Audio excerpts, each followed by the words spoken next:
Sana ako na lang tinamaan mo eh. Siguro nga, pinipigilan ko lang yung sarili ko. Dahil takot na ako masaktan.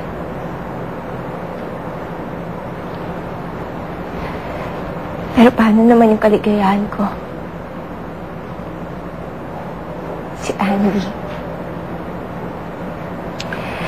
Siya lang ang kaisa-isang lalaking papasaya sa akin. Ano pang hinihintay mo? Paglaban mo ang pag-ibig mo sa kanya. Oo, La. Tama din si Andy. Ilang taon na ang sinayang namin. Naging malungkot kami pareho. Siguro ito na ang tamang panahon na para pagbigyan naman namin ng sarili namin.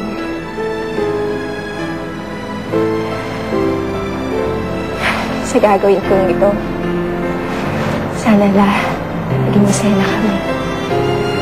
Sige na. Sige na. Ingat ka.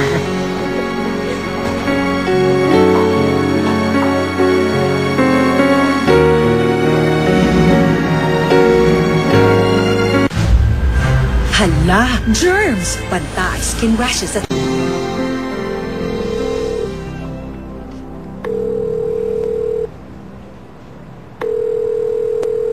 Hello?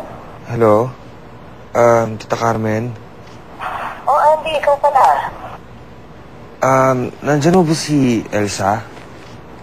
Ibig mong sabihin, hindi ka man lang niya dinalaw? Wala siya dito eh, baka nasa trabaho. Kasi katatawag ko lang ho dun, sabi sa akin, wala din daw ho dun si Elsa eh.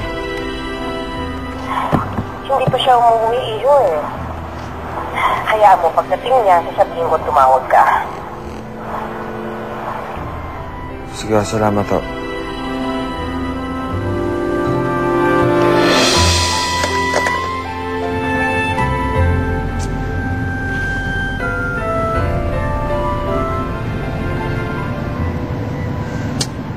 Best friend, ano ba kasi itong lugar na to? Maraming loko eh. Ano ba tayo aalis? Sandali na lang. Ano ka ba? Parating na yung kausap ko, okay? Sino ba kasi yung kausap mo? Dala niya na ho pa, ma'am.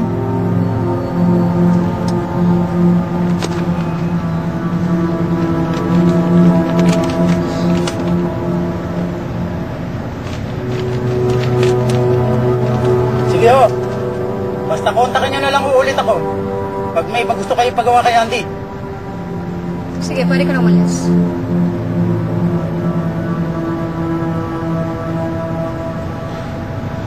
Ikaw ang nagpabugbog kay Andy? Oh my God, Olive. You mean hindi mo pa nahulan?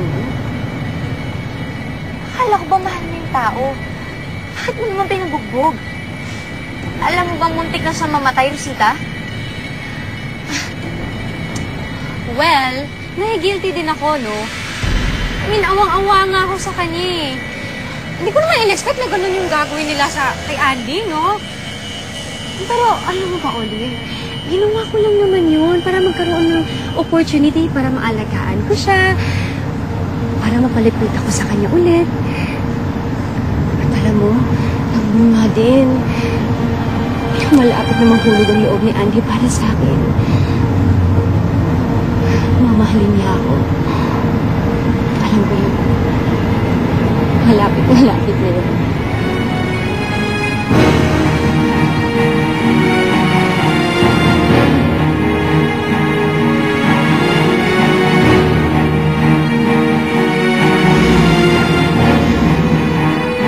May mobile clinic na for kids. Anchor Institute Proven Nutrition.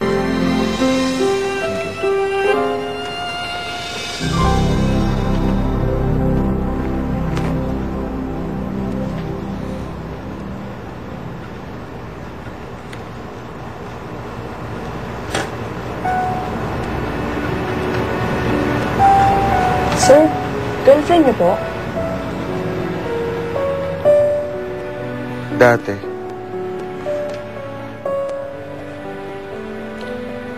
Sayang nga eh, kasi... Kaya ko siya mawala sa akin.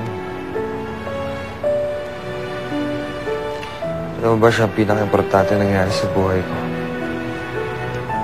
Ang ganda-ganda naman po niya.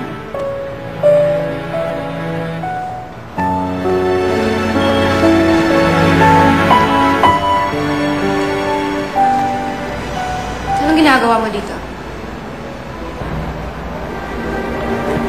Bakit ngayon ka lang? May nasakaso lang. Tungkol saan? Tungkol ba sa trabaho yan? Ba't hindi ko alam? Pwede ba, Ernie? Hindi mo naman lahat ng bagay dapat magpaalam sa'yo eh. Sita. Naisip ko lang na... Ano na tayo hindi lumalabas? Umalis na tayo. Bakasyon tayo. Okay, Ernie. Pwede ba umalis ka? Eh, dapat mas lalo tayong lumabas. Rosita, araw-araw nga tayo magkasama dito sa opisina, pero trabaho lang. Rosita, miss na kita. Ernie, ano ba? Pwede ba umalis ka na?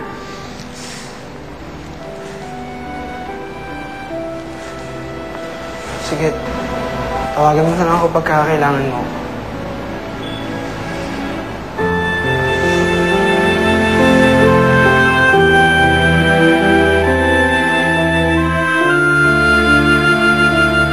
Ba?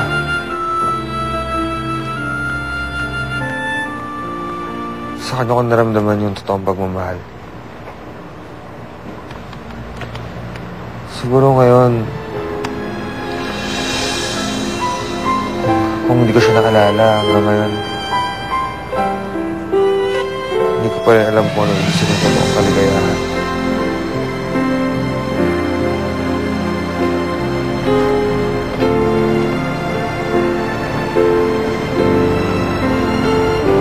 Andy?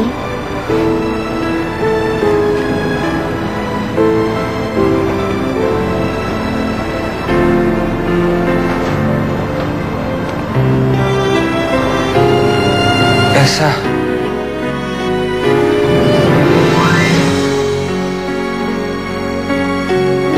Ano lang kaya, Elsa? Meron kang babae. Wala na magsabi sa kanila.